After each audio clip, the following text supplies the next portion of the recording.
ইয়ার আমি মাঝে মাঝে ভাবি যে লিও মেসি কি ইউরো কাপ খেলছে? খেলছে না তো, বাট মেসি আছে সব জায়গায়। তো এটাই ফ্যাক্ট যে যতদিন রোনাল্ডো এবং মেসি ফুটবল খেলবে ততদিন এই ডিবেটটাও থাকবে, আশা করি তার পরেও থাকবে। কারণ এইটা কিছুটা হলেও অনেকের মধ্যে একটা ফুটবলের প্রতি ভালোবাসা দেখা যায়, যে এখনও তারা ফুটবলটাকে সমানভাবে ভালোবাসে, কারণ এই ডিবেটটা চলতে থাকবে। কারণ এই দুটো প্লেয়ারের মতন এরপরে আমরা হয়তো কোনো প্লেয়ারকেই আর পাবো না। একে অপরকে যে ছাপিয়ে যাওয়ার একটা চেষ্টা, সেটা বরাবরই চলে এসছে। এমনকি কালকে আমরা ইউরোর ম্যাচেও দেখতে পেয়েছি রোনাল্ডোর পারফরমেন্সে। যদি বলা যায় যে কালকে পর্তুগাল এবং স্লোভানিয়ার যে খেলাটা হয়েছে, সেই খেলাটার বিষয় যদি বলতে হয় তাহলে বলতেই হবে পার্টিকুলার একজনের পারফরমেন্স, সেটা হচ্ছে দিয়াগো কোস্টা। পর্তুগালের গোলকিপার গোটা ম্যাচে তার কোনো পারফরমেন্স ছিল না, সেরকম সুযোগ পায়নি। বাট 114 মিনিটের মাথায় একটা এমি মার্টিনেজের মতন সেভ করেছে। দেন পেনাল্টি ট্রাইবেকারে যেটা ও করে দেখিয়েছে সেটা অনবদ্য, অতুলনীয়। এমনকি রোনাল্ডোকে এগিয়ে যেতে সাহায্য করেছে দিয়াগো কোস্তা, কারণ তিনটে পরপর পেনাল্টি সেভ, যেটা কিন্তু একটা রেকর্ড বলাই যেতে পারে। আর 114 মিনিটের মাথায় যে সেভটা করেছে, শেষ করে যে শটটা যেটা পা দিয়ে বাঁচিয়েছে, অনবদ্য, কোনো প্রশংসাই যথেষ্ট নয় এই গোলকিপারের ক্ষেত্রে। কালকে কিন্তু মেনলি যে ভূমিকা পালন করেছিল ওব্ল্যাক, ওব্ল্যাককে নিয়েই নজর ছিল। ওব্ল্যাকই প্রচুর সেভ করেছে, পুরো 22 জনের মধ্যে সব থেকে বেটার ফুটবল খেলেছে ওব্ল্যাক। বাট মেন জায়গাটায় ওব্ল্যাক কিন্তু স্লোভানিয়াকে কোয়ালিফাই করতে পারেনি। বাট কালকের ব্যাপারটা যদি মেনলি বলা যায় যে পার্টিকুলার রোনাল্ডোর পারফরমেন্স কালকে রোনাল্ডোকে দেখেই মনে হচ্ছিল যে রোনাল্ডো কিন্তু অনেকটা ডেসপারেট হয়ে মাঠে নেমেছে একটা গোল অন্তত করার জন্য। স্বাভাবিক ব্যাপার, রোনাল্ডোর মতন একটা জাত স্ট্রাইকার, একটা প্রলিফিক গোল স্কোরার যদি গ্রুপ স্টেজে গোল না পায়, তাহলে তার কিছুটা হলেও চিন্তা থাকবেই। সে চাইবে যে আমি মাঠে নেবে স্লোভানিয়ার মতন একটা দুর্বল প্রতিপক্ষের বিরুদ্ধে গোল করার। এই স্লোভানিয়া কিন্তু অতটা স্ট্রং টিম নয়, তারা কিন্তু গ্রুপ পর্বে 3টে ম্যাচই ড্র করে কোয়ালিফাই করেছে। আর তারা যে ফুটবলটা খেলেছে, তারা যে কাউন্টার অ্যাটাকিং ফুটবলটা খেলেছে, সেটা কিন্তু পর্তুগালের কোচকে কিছুটা হলেও চিন্তায় ফেলেছিল। বাট যেটা বলতে হয় যে রোনাল্ডোর এই ডেসপারেট পারফরমেন্স, এই যে গোল স্কোরিং যে ইচ্ছাটা, সেটা কিন্তু মাঠের মধ্যে দেখা গেছে। বাট রোনাল্ডো কিন্তু সেই জায়গাটায় সফল হতে পারেনি। রোনাল্ডো কিন্তু 3টে ফ্রি কিক নিয়েছে, 3টে কিন্তু খুব ক্লোজ গেছে, বাট সেটা কিন্তু কোনোভাবেই গোল স্কোরিং এর ক্ষেত্রে সাহায্য করতে পারেনি।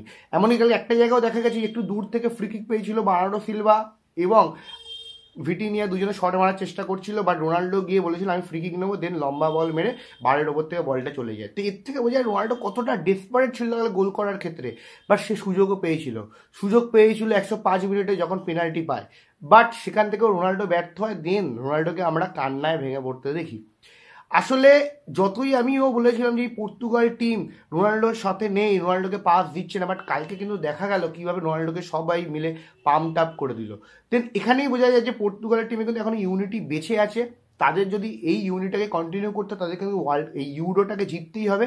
কারণ একটা টিমে যদি সবাই আলাদা করে ফুটবল খেলে, সবাই যদি কারোর সাথে কারোর পাস না দেয়, তাহলে কিন্তু সেক্ষেত্রে ইউরো জেতাটা মুশকিল হয়ে যাবে। পরবর্তী খেলা কিন্তু পর্তুগালের সাথে ফ্রান্সের আছে, সেক্ষেত্রে ফ্রান্স কিন্তু অবশ্যই শক্ত প্রতিপক্ষ। পর্তুগাল কালকে যে প্লেয়ারটা, কালকে আমি শুধু ভাবছি যে বার্নার্ডো সিলভা আর ব্রুনো ফার্নান্ডেস, এরা নিজেদের ক্লাবের হয়ে সেরা প্লেয়ার। এরা যা ফুটবলটা এবছর খেলেছে সেটা অতুলনীয়। আপনাকে যদি আমি বলি যে খেলা দেখে ভুলে যান, আপনি শুধু পর্তুগালের ফার্স্ট 11-এর টিমটা দেখুন। এই টিম দেখে মনে হবে যে পর্তুগালের অ্যাটাকিং লাইন আপ সর্বকালের সেরা অ্যাটাকিং লাইন আপ পর্তুগালের ইতিহাসে। এরকম অ্যাটাকিং লাইন আপ পর্তুগাল কোনোদিনও পায়নি, মিডফিল্ড থেকে শুরু করে। বাট কোথায় ল্যাক করছে নিজেদের মধ্যে আন্ডারস্ট্যান্ডিংয়ে। নিজেদের মধ্যে যেভাবে তারা পাস মিস করছে, ফাইনাল থার্ডে গিয়ে পাস মিস করছে। সব থেকে বড় যেটা মেন সমস্যা, যে বিল্ড আপ প্লে এত স্লো, মানে অলরেডি স্লোভানিয়ার ডিফেন্ডাররা নিজেদেরকে কিন্তু গুছিয়ে নিচ্ছে সেই জায়গাটা, সেক্ষেত্রে কিন্তু কিছু করতে পারছে না। আর পর্তুগালের অ্যাটাক কালকে দেখা গেছে শুধুমাত্র ক্রসের ক্ষেত্রে, আর সেই ক্রসও কিন্তু পারফেক্ট হয়নি। রোনাল্ডোর মতন প্লেয়ার যদি না ঝাঁপিয়ে পারতে পারে, তাহলে বুঝে নিতে হবে ক্রসগুলো কি হচ্ছে। বাট কালকে আমার চোখে পড়েছে বিশেষ করে ফার্স্ট হাফে জোয়াও ক্যান্সেলো কালকে অসাধারণ ফুটবল খেলেছে। মনে হচ্ছিল প্রাইম রবার্তো কার্লোস খেলছে ডান পায়ে, অসাধারণ ফুটবল খেলছিল। বাট আমি পর্তুগালের কোচের সিদ্ধান্তটা বুঝলাম না। ভিটিনিয়া, যে তোমার বেস্ট প্লেয়ার ছিল মাঝে মাঠে, যে বল হোল্ড করছিল, তাকে কেন তুমি তুলে নিলে? তাকে তুলে তুমি দিয়াগো জটাকে নামালে, জটাকে এদিকে প্রপার স্ট্রাইকারও করলে, তাকে মিডফিল্ডের জায়গাটা দিচ্ছ। এখানে কিন্তু পর্তুগালে কিন্তু হিতে বিপরীত হতে পারতো, স্লোভানিয়া কিন্তু ম্যাচটা বার করে নিতে পারতো। বাট ওভারঅল পর্তুগাল কালকে মোটামুটি ফুটবল খেলেছে, জেতার মতন ফুটবল মোটেও খেলেনি। টাইব্রেকারে তারা দিয়াগো কোস্টার ফলে তারা জিতেছে। বাট কালকে কিন্তু রোনাল্ডোকে কিন্তু ভাবতে হবে, রোনাল্ডোকে যদি এরকম সে ভাবে এরকমভাবে মাঠে না, তাকে গোল করতে হবে, তাকেই শুধু গোল করতে হবে, তাহলে কিন্তু পর্তুগালের বিরুদ্ধে সমস্যা হবে কিন্তু ফ্রান্সের বিরুদ্ধে পর্তুগালে। সেক্ষেত্রে কিন্তু এই জায়গাটা দেখতে হবে। অবশ্য কালকে রোনাল্ডো ওভারঅল ব্রুনো ফার্নান্ডেস আর বার্নার্ডো সিলভার থেকে তো ভালোই ফুটবল খেলেছে। মানে ব্রুনো ফার্নান্ডেসকে আমরা কেডিবির সাথে তুলনা করি, মানে সেটা মানে কোনোভাবেই যায় না। কালকে এত ভুল পাস করেছে, কোনো রকম থ্রু পাসও ব্রুনো ফার্নান্ডেসে যাচ্ছে না। আমি বুঝতে পারছি না যে কেন ব্রুনো ফার্নান্ডেস যখন পর্তুগালে জার্সি গায়ে দেয় তখন তার কী হয়। এটাই হচ্ছে ব্যাপার, যে এখানে কিন্তু দেখতেই হবে, তাদেরকে নজর দিতে হবে পর্তুগাল, কেন পরের খেলাটা কিন্তু ফ্রান্সের সাথে। আচ্ছা, এবারে আসি কালকের যেটা প্রথম ম্যাচ হয়েছিল বেলজিয়াম আর ফ্রান্সের বিরুদ্ধে, যে ম্যাচটা সবার নজর ছিল, যেটা আমি বলেছিলাম যেটা ফাইনালে হওয়ার কথা ছিল, সেটা অলরেডি রাউন্ড অফ 16 হয়ে গেল। তো এই ম্যাচটার ব্যাপারে যদি বলি, কালকে ফ্রান্স 1-0 গোলে হারিয়েছে ওন গোলের মাধ্যমে। এবারে ইউরোকাপে আগেও বলেছি বেশি ওন গোল হচ্ছে, তো সেক্ষেত্রে কুলোমানেরই আমি গোলটা দেবো। সেক্ষেত্রে কুলোমানি ট্রাই করেছিল পরবর্তী সময়ে এসে। বাট এখানে বেলজিয়ামের কি প্ল্যান ছিল? বেলজিয়াম কি কালকে জেতার জন্য মাঠে নেমেছিল? বেলজিয়ামের কালকে কি ফুটবল স্টাইল ছিল? আমি আগেও বলেছিলাম বেলজিয়াম কিন্তু এবারে ইউরোতে অনেক বেশি নেগেটিভ ফুটবল খেলছে। বেলজিয়ামের টিম কিন্তু ডিফেন্সিভ টিম নয়।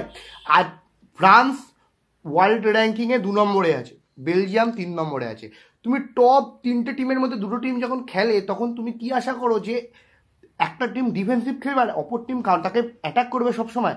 কালকে আমি বুঝলাম না বেলজিয়ামের কোচ কি প্ল্যান লেগেছিল। কেডিবিকে একদম সেন্ট্রাল মিডফিল্ডে করে দিল, যেটা কেডিবির জায়গাই নয়। আর লুকাকু, আমি এই প্লেয়ারটাকে নিয়ে কি বলবো, এত চান্স দেওয়া কেন? বেলজিয়ামের সমর্থকরা রেগে যাবে না কেন? উপেন্ডাকে কেন একা স্ট্রাইকার করলো না? কেন লুকাকুর সাথে ফেললো? লুকাকুকে কেন খেলাচ্ছে? কালকে লুকাকু গোটা ম্যাচে টোটাল 4টে সফল পাস দিয়েছে। কি করা যাবে? যে টিমে তোমার জেরেমি ডোকু আছে, যে টিমে তোমার ইয়ানিক কারাস্কো আছে, যে টিমে তোমার কেডি বেজে, তুমি কেন ডিফেন্সিভ ফুটবল খেলবে? কেন তুমি খেলবে? তোমারকে গোল করার চান্স আছে। কালকে আমরা দেখেছিলাম যখন 90 মিনিটের পর থেকে বেলজিয়াম যেভাবে আক্রমণ করছিল, তা তখন তোমাকে সুযোগটা ছিল, তুমি প্রথম থেকে কেন অ্যাপ্লাই করলে না? এইটাকে কিন্তু বেলজিয়ামকে, জানি না এবারে ইউরোতে তারা ফুটে গেল ঠিকই, বাট এবারে কিন্তু ওয়ার্ল্ড কাপ আসছে, বেলজিয়ামকে কিন্তু অনেক বেশি ওয়ার্ক করতে হবে। বেলজিয়ামের গোল্ডেন যুগ সরে গেছে, বাট বেলজিয়ামের প্লেয়ার আছে। জেরেমি ডোকু যথেষ্ট ভালো প্লেয়ার। কালকে আমরা দেখছিলাম কিভাবে সে প্রায় জুয়েল কোন্ডেকে নিয়ে ছেলে খেলা করছিল, যখন সে বলটা পাচ্ছিল আরামসে জুয়েল কোন্ডে, রেবিওট এদেরকে দিয়ে বেরিয়ে চলে যাচ্ছিল। সেক্ষেত্রে কিন্তু জেরেমি ডোকুর মতন প্লেয়ার থাকা সত্ত্বেও বেলজিয়াম কিন্তু কালকে অ্যাটাক করলো না। আর ফ্রান্স যেন পার্কে ঘুরে বেড়াচ্ছে, প্রত্যেক কটা প্লেয়ার কালকে একদম মানে এমনভাবে খেলছে যাদের কোনো চ্যালেঞ্জই নেই। বেলজিয়ামের ডিফেন্স অবশ্যই ভালো হবে, কারণ তারা ডিফেন্সিভ ফুটবল খেলছে, বাট কাউন্টার অ্যাটাকিং ফুটবলে নামতে পারছে না, কারণ তারা সব প্লেয়ারকে নিচে নামিয়ে রেখেছে, ওপরে কোনো প্লেয়ার নেই। লুকাকু এসে ডিফেন্ড করছে, তাহলে কি করে তুমি অ্যাটাক করবে? আর এমবাপে, কালকে এমবাপেকেও কালকে আমরা পুরো ফর্মে দেখতে পারিনি। গ্রিজম্যান, আচ্ছা আমি যদি বলি ফ্রান্সও কিন্তু প্রপার ফুটবলটা খেলতে পারছে না, ডমিনেটিং ফুটবল খেলতে পারছে না। ফ্রান্স কিন্তু মাত্র এখনো একটা ওপেন গোল করেনি, যা গোল করেছে একটা শুধু পেনাল্টিতে গোল করেছে, বাদ বাকি 2টো গোলে কিন্তু ওন গোল হয়েছে।